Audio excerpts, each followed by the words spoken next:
가버나움에 이르러 집에 계실새 제 아들에게 물으시되 너희가 길에서 서로 토론하는 것이 무엇이냐 하시되 그들이 잠잠하니 이는 길에서 서로 누가 크냐 하고 책농하였습니다. 예수께서 앉으사 12 제자를 불러서 이르시되 누구든지 첫째가 되고자 하는 자 무사람이 끝이 되며 무사람을 섬기는 자가 되어야 하리라 하시고 어린아이 하나를 데려다가 그들 가운데 세우시고 안으시며 제 아들에게 이르시되 누구든지 내 이름으로 이런 어린아이 하나를 영접하면 곧 나를 영접함이요 누구든지 나를 영접하면 나를 영접함이 아니요 나를 보내신 이를 영접함이니라. 요한이 예수께 여짜오되 선생님 우리를 따르지 않는 어떤 자가 주의 이름으로 귀신을 내쫓는 것을 우리가 보고 우리를 따르지 아니하므로 금하였나이다. 예수께서 이르시되 금하지 말라. 내 이름을 의탁하여 능한 일을 행하고 즉시로 나를 비방할 자가 없느니라. 우리를 반대하지 않는 자는 우리를 이해하는 자니라. 누구든지 너희가 그리스도에게 속한 자라 하여 물 한 그릇이라도 주면 내가 진실로 너에게 이르노니 그가 결코 상을 잃지 않으리라. 또 누구든지 나를 믿는 이 작은 자들 중 하나라도 실족하게 하면 차라리 연자 맷돌이 그 목에 매어 바다에 던져지는 것이 나으리라. 만일 내 손이 너를 범죄하게 하거든 찍어버리라. 창현으로 영생에 들어가는 것이 두 손을 가지고 지옥고 꺼지지 않는 불에 들어가는 것보다 나으니라. 만일 내 발이 너를 범죄하게 하거든 찍어버리라. 다리 저는 자로 영생에 들어가는 것이 두 발을 가지고 지옥에 던져내는 것보다 나으리라. 만일 내 눈이 너를 범죄하게 하거든 빼버리라. 한 눈으로 하나님의 나라에 들어가는 것이 두 눈을 가지고 지옥에 던져지는 것보다 나으니라. 거기에서는 구더기도 죽지 않고 불도 꺼지지 아니하느니라. 사람마다 불러서 소금치듯 함을 받으리라. 소금은 좋은 것이로되 만일 소금이 그 맛을 잃으면 무엇으로 이를 짜게 하리요. 너희 속에 소금을 두고 서로 화목하라 하시니라. 아멘. 오늘 이 말씀을 가지고 가장 큰 것과 가장 소중한 것이라고 하는 그 말씀의 제목을 함께 말씀을 나눠보려고 합니다. 우리가 이 복음서를 읽다 보면 예수님의 관심 그리고 제자들의 관심이 아주 결정적인 순간에는 다르다는 것을 발견하게 됩니다. 이것이 오늘날 교회 안에서도 그런 경우들이 많이 존재합니다. 그래서 어디에 관심을 두고 사느냐에 따라서 이제 의견도 다르고 무엇인가를 결정할 때 결정이 전혀 다른 방향으로 결정되게 되어지는 것을 보게 되어집니다. 우리 예수님께서는 늘 하나님에 대한 관심을 갖고 이제 말씀하시는데 제자들은 어떻습니까? 늘 이 땅의 것에 관심을 가지고 이제 접근을 합니다. 아마 그래서 주님께서 우리에게 말씀하실 때 너희는 먼저 그의 나라와 그의 의를 구하라 이렇게 주님께서 말씀해 준 것 같습니다. 제 그리스도인들 하나님을 믿는 자리라면 우리가 먼저 관심을 가져야 될 것이 있다는 얘기입니다. 근데 제자들은 늘 하나님 나라에 대한 관심보다는 세상에 관심을 더 많이 가졌습니다. 즉 이 땅의 것에 더 많은 관심을 가졌습니다. 그러다 보니 주님께 들려주는 이 하나님의 나라에 대한 실체를 제자들은 깨닫지 못합니다. 심지어 주님께서 직접적으로 말씀해 주셨음에도 불구하고 그 말씀을 이해하지 못하는 경우들이 많이 발생합니다. 그것을 잘 재변해 주는 그런 장면이 요한복음 3장에 보면 잘 드러나고 있는데 거기에 등장하는 인물이 있습니다. 니고데모라고 하는 산헤드린 공회원이면서 동시에 예수님을 따르는 제자 가운데 한 사람입니다. 그 사람이 주님께 찾아왔을 때 주님께서 거듭남에 대해서 말씀을 드려줍니다. 즉 한자는 중생이라고 우리가 표현하죠. 이 거듭남에 대해서 주님께서 말씀했을 때 니고데모는 그 거듭남에 대해서 영적으로 해석하지 못하고 육적인 접근으로 주님께 묻습니다. 그럼 다시 모태로 들어가야 됩니까? 우리가 사내들인 공예는 그러면 당시에 최고 지식층이라 이렇게 볼 수 있습니다. 그런데 그가 주님께 그런 질문을 던지고 있는 거예요. 참 그 영적인 일은 영적인 의로만 가능하다는 것을 이 니고데의 모습을 통해서 한편 우리가 깨닫게 되어집니다. 그래서 니고데모는 육적인 것으로 생각했습니다. 하지만 지금 이런 생각을 품고 있는 니고데모에게 뭐라고 말씀합니까? 6절에서 8절 말씀, 요한복음 3장 6절에 8절 말씀을 보면 주님이 이렇게 니고데모에게 얘기해 줍니다. 육으로 난 것은 육이요 영으로 난 것은 영이니 라고 이렇게 주님께서 말씀을 하시면서 이렇게 말씀합니다. 내가 내게 거듭나야 하겠다는 말을 놀랍게 여기지 말라 라고 말씀하시면서 설명을 해 주십니다. 바람이 임의로 불매 내가 그 소리를 들어도 어디서 와서 어디로 가는지 알지 못하나니 성령으로 난 사람도 다 그러하니라 라고 주님께서 말씀을 하고 있습니다. 즉 거듭남은 육적인 그런 것이 아니라 영적인 거듭남에 대해서 즉 그리스도를 통해서 주님 만남을 통해서 새로운 사람이 되는 것이다 라고 하는 것을 주님께서 말씀하시면서 그 잘못된 생각을 바로 잡아 주십니다. 아마 이런 태도는 이제 끊임없이 복음의 증거되는 현장에서도 그런 일이 발생하지 않았나라는 생각을 해봅니다. 왜냐하면 바울이 고린도 교회 성도들에게 한 말씀을 통해서도 이걸 알 수 있습니다. 바울이 고린도 교회에 편지하면서 고린도 2장 13절에 보면 바울이 이렇게 얘기합니다. 우리가 이것을 말하거니와 사람의 지혜가 가르친 말로 아니하고 오직 성령께서 가르친 것으로 하니 영적인 일은 영적인 것으로 분별하느니라 이렇게 사도 바울도 얘기하고 있거든요. 그러면서 고린도서에서는 위의 것을 생각하고 땅의 것을 생각하지 말라라고 또 사도 바울이 얘기하고 있거든요. 이런 것처럼 늘 우리는 영적인 일도 육신적인 생각을 가지고 접근한다라는 거예요. 근데 교회 공동체가 가장 우리가 중요하게 여겨야 될 것은 모든 일을 결정함에 있어서 하나님이 어떻게 생각할 것인가, 하나님 나라에 유익한 것인가, 교회 공동체에 유익할 것인가, 이걸 먼저 생각하라는 거예요. 지금 하나님이 원하시는 일이냐, 내가 원하는 일이냐, 이걸 생각해 봐야 된다는 거예요. 근데 대부분 우리는 내가 원하는 방향으로 생각하고 결정하는 경우들이 대다수입니다. 우리가 하나님의 뜻대로 한다고 하지만 10 중에 9은 우리의 생각대로 결정해서 하는 경우들이 많아요. 그래서 우리가 늘 이 퍼센트가 점점 하나님 뜻대로 결정한다고 한다면 내 신앙이 성장된 것이고 성숙되어진 거예요. 그래서 우리가 늘 묻는 작업이 필요해요. 그래서 내 자신을 늘 돌아봐야 되거든요.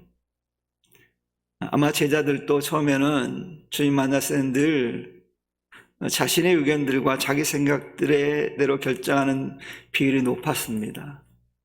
근데 시간이 흐르면서 지하들은 점점 퍼센트가 주님이 원하시는 방향으로 높아지고 있는 것들을 보게 되잖아요.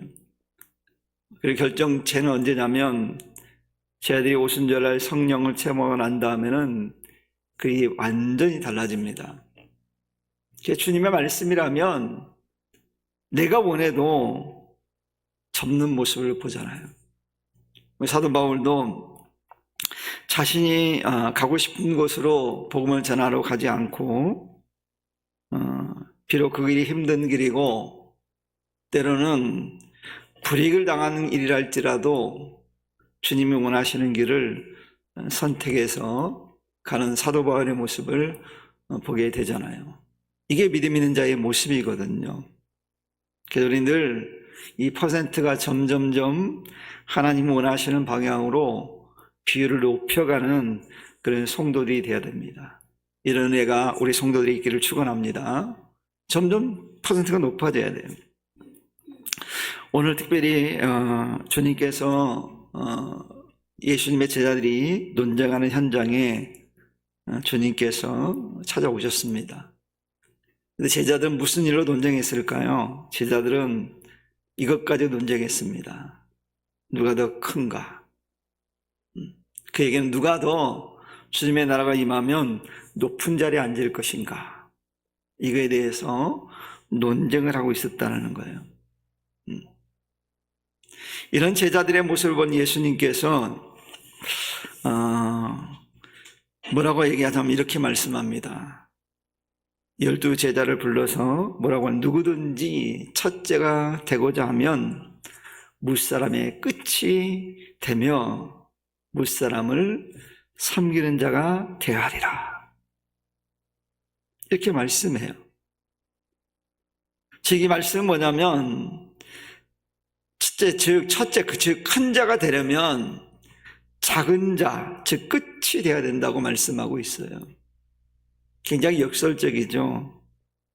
첫째가 되려면 막 노력해서 큰 자가 되려면 뭔가 이루어가지고 해야만이 첫째가 되는 것인데 끝이 되라는 거예요. 우리가 오늘날 말하면 1등 하지 말고 꼴등 하라는 거예요. 용납이 되겠습니까, 여러분? 여러분 누구든지 제일 첫 번째로 가고 싶지 맨 마지막으로 가고 싶지 않잖아요. 근데 주님은 마지막에 가래요. 근데 이게 신앙적으로 논리가 맞는 게 세상에도 어떻게 보면 세상도 잘 우리가 헤아려 보면 이 세상은 정말 하나님께서 그런 원리로 만들었다는 걸 알 수 있는 게 뭐냐면 가장 고귀한 존재를 언제 만들었죠? 마지막에 만드셨어요. 근데 첫째잖아요. 으뜸이잖아요. 하나님 매일 마지막에 만들어 놨는데 가장 으뜸이에요. 하나님께서 우리가 그것을 그렇게 하신 거는 이렇게 해석할 수 있습니다. 그 많은 것들을 만드시고 난 다음에 사람을 지었다는 것은 하나님께서 우리 사람에게 허락했다는 거예요. 너희 것이다. 너희가 가져라. 너희 몫이다. 라고 했다는 거예요. 마지막에 지었지만 가장 고귀한 존재로 만들었다는 거예요. 예를 들면 이렇게 말할 수 있어요. 섬기는 사람은 특징이 어떻습니까? 늘 다른 사람의 한 발짝 뒤에 갑니다. 앞서가지 않아요. 뒤에서 에스코트를 하는 거예요. 섬기려면 그래야 돼요. 막 나서서 하는 건 섬기는 게 아니잖아요. 이게 세상의 원리에서도 우리가 찾아볼 수 있는 것들이에요. 근데 주님이 오늘 말씀하잖아요. 첫째가 되고 싶어? 큰 자가 되고 싶어? 그러면 작은 자가 되고 끝이 돼야 된다 라고 말씀해요. 그러면서 섬기는 자가 큰 자라고 말씀해요.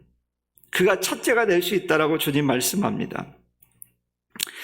여러분, 주님은 이런 말씀을 하셨을 뿐만 아니라 자신이 직접 그런 모습을 보이셨습니다.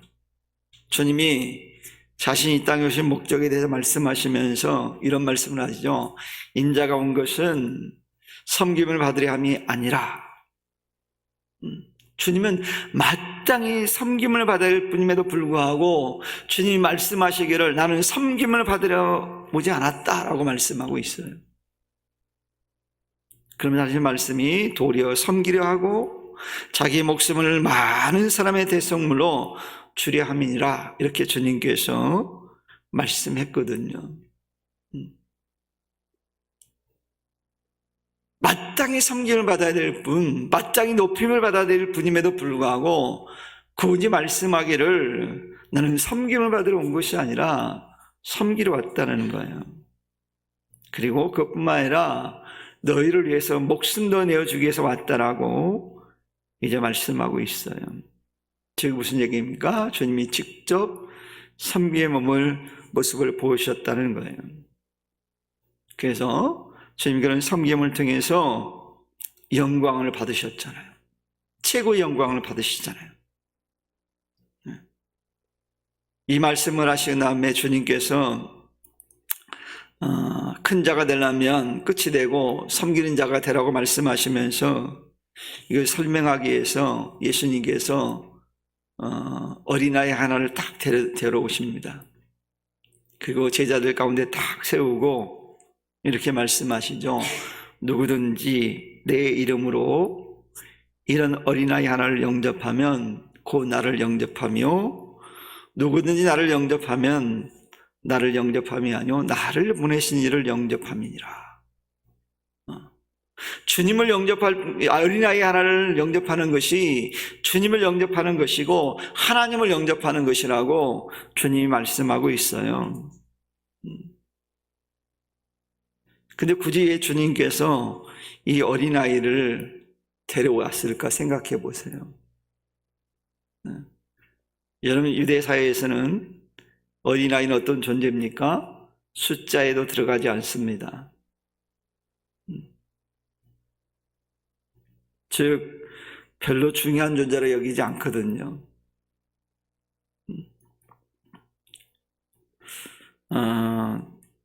이 교회들을 가보면 그 교회가 어디에 초점을 맞춰서 사역을 하고 있는지를 볼 수 있습니다. 교회 건물을 봐도 교회 건물 내부에 그런 인테리어를 봐도 그 교회가 어떤 지향점을 가지고 사역을 하는지를 금방 알 수 있습니다. 근데 대부분 많은 교회들이 지금은 많이 달라지고 있는데 예전에는 교육부실 그러면 주로 어디에 뒀을까요? 지하 아니면 저 골방, 가장 어두운 곳, 침침한 곳, 이런 곳에 교육부실을 둡니다. 그래서 표현은 다음 세대를 위한 교회, 뭐 이렇게 표현을 막 해요. 그건 다음 세대를 위한 교회가 아니죠. 제가 예전에는 어린이 사역을 좀 할 때 이래봬도 강사로 많이 불려다녔거든요. 가보면 느껴요. 그래서 저는 늘 가면 그 교회 구조를 먼저 살폈어요. 이렇게 이 교회는 어디 지향점을 가지고 있느냐.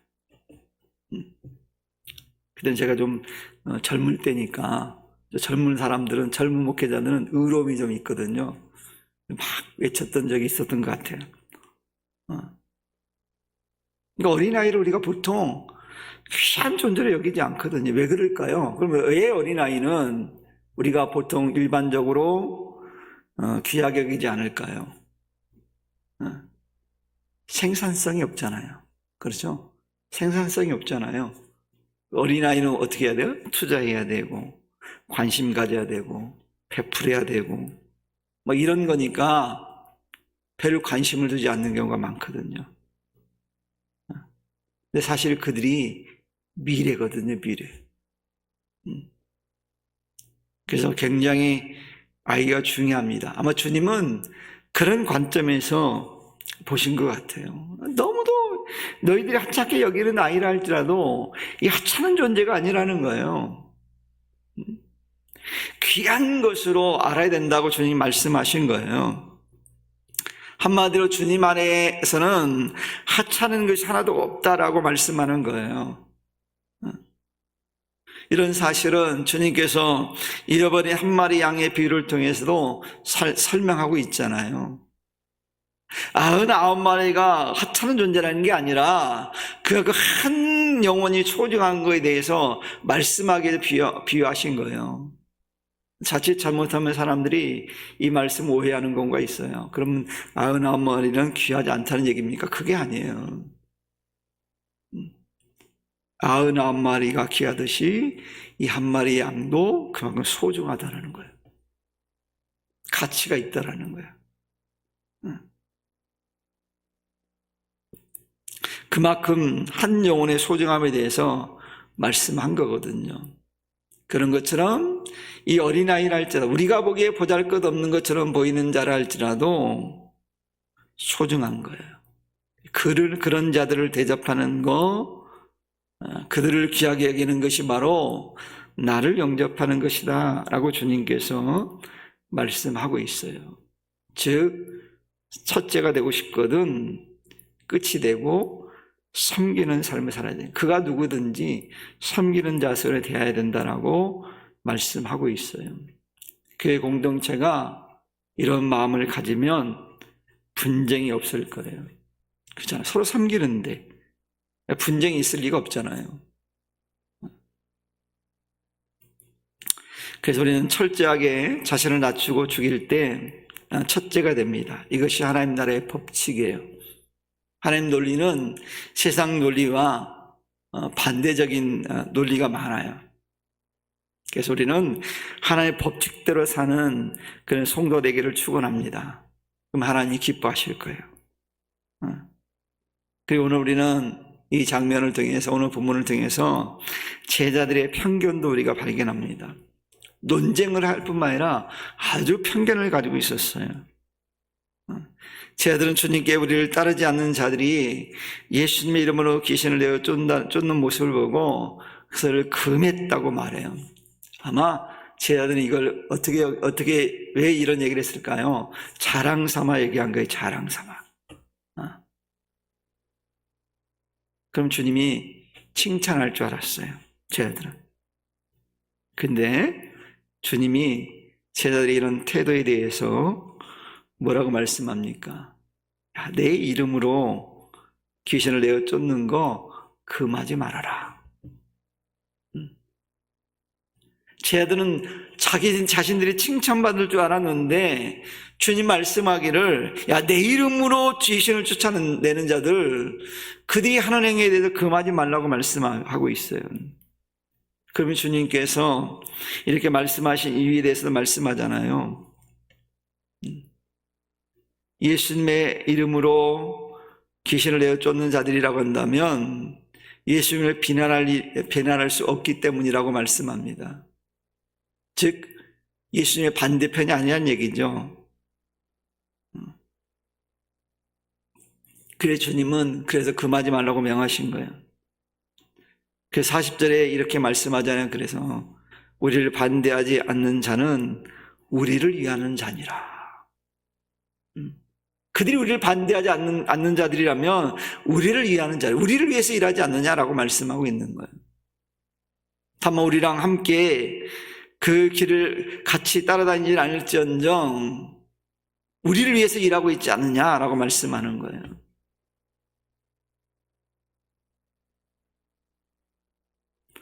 그러면 제자들은 자신들을 따르지 않으면 예수님 이름으로 귀신을 내쫓는 이들에 대해서 그 일을 금했을까요? 아마 제자들은 이런 생각을 가진 것 같아요. 자신들만이 마치 온전한 제자인 것으로 착각했기 때문에 그래요. 이런 편견을 가졌어요. 이렇게 설명할 수 있을지 몰라요. 우리 선교 그러면 직접 가는 것도 있지만 뒤에서 후방에서 후원하는 것도 선교거든요. 그런데 후방에서 선교하는 것은 선교를 인정하지 않는 것과 똑같은 거예요. 후방에 선교하는 것 굉장히 중요하거든요. 여러분 산악인들이 산을 등반할 때 반드시 하는 게 있습니다. 베이스 캠프라는 게 있어요. 그죠? 베이스 캠프는 어떤 역할을 합니까? 계속 무전하면서 그 후방에서 그들이 잘 등반할 수 있도록 후원하는 거예요. 한 팀이야, 한 팀. 등반하는 사람을 반대하는 사람들이 아니잖아요. 한 팀이잖아요. 바로 주님이 그 말씀을 하신 거예요. 근데 제자들은 이 베이스 캠프를 인정하지 않는 거예요. 그런데 주님은 예수님의 이름으로 무엇인가 행하면 바로 그들이 내게 속한 자라는 것을 주님이 말씀한 거예요. 주님을 위해서 일하잖아요. 주님의 이름으로 사람을 대접하고 주님의 이름으로 행하는 모든 삶이 바로 주님을 위한 일이라는 것을 주님이 말씀한 거예요. 그래서 마태복음 10장 42절에 보면 주님이 이런 말씀을 합니다. 또 누구든지 제자 이름으로 이 작은 자 하나에게 냉수 한 그릇이라도 주는 자는 내가 진실로 너희에게 이르노니 그 사람이 결탄코 상을 잃지 아니하시리라. 이렇게 말씀했거든요. 누구의 이름으로 행하느냐, 이게 중요하다는 거예요. 우리나라에는 각국에 나가 있는 영사 대사들이 있습니다. 자, 그들은 누구를 대변하는 걸까요? 우리나라를 대표해서 간 사람들이에요.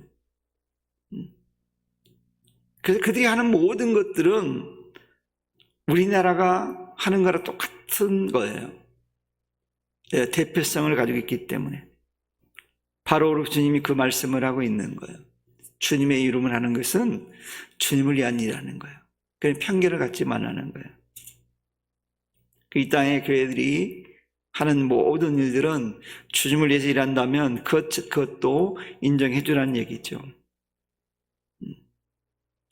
그렇게 이렇게 말씀하시면서 주님이 마지막으로 가장 소중한 것이 무엇인지에 대해서 우리에게 말씀해 주거든요. 주님은 주님을 섬기는 영혼이 가장 소중하다라고 말씀합니다. 그래서 이런 한 사람을 실족해 하는 것이 가장 큰 잘못이라고 말씀해요. 42절에 이렇게 말씀하죠. 또 누구든지 나를 믿는 이 소자 중 하나를 실족하게 하면 차라리 연자 맷돌을 그 목에 달리고 바다에 던지움이 나으니라. 이렇게 말씀하고 있어요. 즉 이 말씀은 한 영혼이 얼마나 소중한가, 가치 있는가, 그걸 강조한 말씀이에요.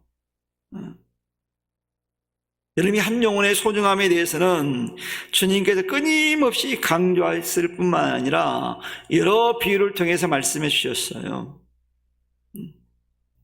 잃어버린 한 마리 양에 대한 비유를 통해서도 말씀했고, 잃어버린 동전 하나에 대한 이야기를 통해서도 한 영혼의 소중함에 대해서 주님이 말씀해 주셨거든요.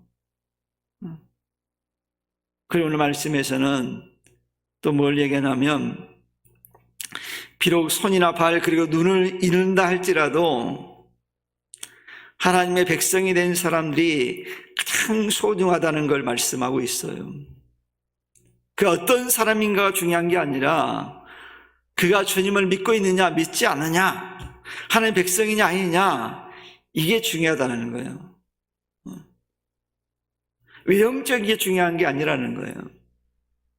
근데 우리는 늘 어떻습니까? 사람을 외형적으로 보고 판단하는 경향이 우리는 많습니다. 근데 하나님은 그거 보지 않는다는 거예요. 사지가 멀쩡해서 지옥을 가는 것보다는 손이 하나 없고 발이 하나 없고 눈을 잃었다 할지라도 건강하지 않아도 하나님 백성 된 것이 가장 소중하다는 것을 주님께 말씀하고 있는 거예요. 어떤 분들은 건강할 때는 예수 믿지 않다가 건강을 잃은 다음에 예수를 만난 사람들이 꽤 많거든요. 그러면 이 사람은 건강할 때가 복일까요? 질병에 걸린 것이 복일까요? 영적으로 해석하면 질병에 걸린 것이 훨씬 복이에요.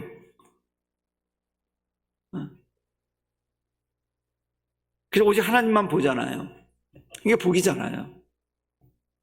세상적인 가치로 보면 사람들은 복이 아니라고 말하지만 영적인 가치관을 보면 그것이야말로 진정한 복이잖아요. 내가 계속 건강했더라면 끊임없이 하나님과 멀어질 텐데 육신적인 질병을 해서 하나님과 가까워졌으니 그것이야말로 복이잖아요. 하나님을 떠나 살지 않으니까. 그런 관점에서 주님이 말씀하고 있는 거예요. 그러니 여러분, 보여지는 육신보다 하나님 나라의 백성이 된 것이 가장 소중함에 대해서 주님 말씀해 주신 거예요. 즉 영생을 소유한 거, 이것이 가장 복 있는 거라고 주님이 가르쳐주고 있습니다. 그러니 한 영혼을 주님께로 인도한 일이 이 세상 그 무엇보다도 가치 있는 일일 뿐만 아니라 소중한 일이라는 것을 다시 한번 우리에게 일깨워주고 있어요. 여러분, 그래서 전도의 상급이 가장 크다고 그러잖아요. 왜 그럴까요? 너무도 그것이 가치 있는 일이기 때문에 그래요. 주님이 가장 귀하게 여긴 일을 하잖아요. 그러니까 이 일은 우리가 절대 포기해서는 안 되는 일이에요. 왜요? 가장 소중한 거니까. 가장 가치 있는 일인데 이거 멈추면 안 되잖아요. 해야 할 일을 하지 않는다는 것은 직무유기잖아요. 회사원이 해야 될 일을, 자기 해야 될 일을 업무를 하지 않는다면 그 회사원은 그 회사에서는 필요한 존재가 아니에요. 이런 것처럼 믿음의 사람들이 영혼 살리는 일을 하지 않는다면 바른 신앙 삶이 아니라고 볼 수 있어요. 교회가 그 일을 하지 않는다라고 하면 이미 교회의 기능은 상실된 거예요. 그런 교회를 하나님 기뻐하시겠습니까? 그런 성도를 하나님 기뻐하시겠어요? 그렇지 않잖아요.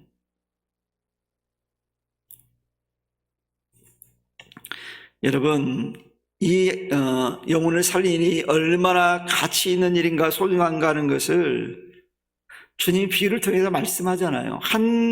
주님 잃어버린 한 마리 양을 찾고 난 다음에 잔치를 벌이잖아요. 세상적인 기준을 보면 훨씬 손해가 더 나는 일이에요. 그렇잖아요. 손해 나잖아요. 송아지 잡죠.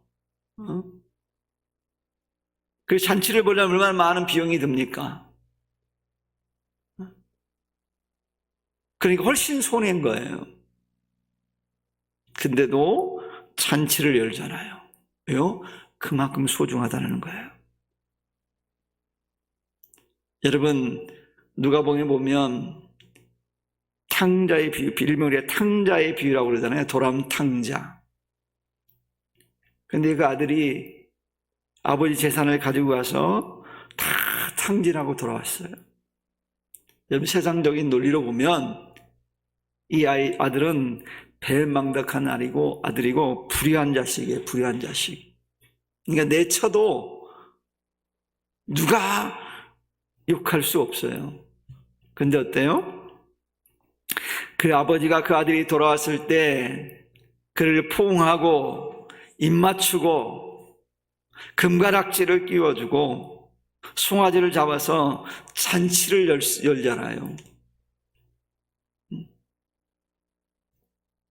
우리가 그 아버지가 입 맞춘다고 하는 것은 원어적인 걸 살펴보면 어떤 의미가 있는지 아세요? 입 맞춘다는 의미는 단순한 게 아니에요.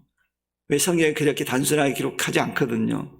어떤 의미가 있냐면 모든 걸 받아들인다라는 거예요. 아무것도 원하지 않고 있는 그대로 받아들인다는 뜻을 담고 있어요. 그래서 입 맞춘다는 거예요. 다 그대로 받아준다는 거예요. 그러니 얼마나 대단합니까?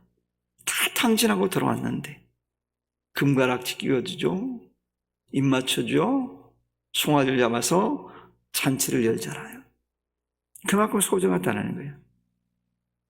그러므로 사랑하는 성도들은 무엇보다 복음 전하는 일, 즉 영혼을 살리는 일, 이 선교하는 일은 하나님께서 가장 기뻐하시는 일이라는 것을 다시 한번 우리가 발견할 수 있기를 축원합니다.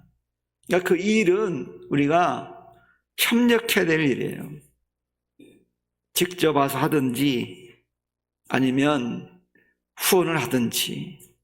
후원하는 방법은 여러 가지가 있습니다. 기도로 하는 후원 방법이 있고, 물질로 후원하는 방법이 있고, 또 직접 나와서 그에 동참함으로 후원하는 일이 있어요. 내가 선택하는 데 같이 하는 거예요. 그 누구도 그 부분에 대해서 소홀하다고 말할 수 없는 거예요. 다 중요한 일이에요. 다 소중한 거예요. 물질로 후원하든 기도로 후원하든 몸으로라도 봉사하든 다 하나님이 볼 때는 귀한 일이에요. 어느 건 덜 소중하고 이게 더 소중한 것이고 이건 덜 소중한 거라고 말할 수 없다라는 거예요.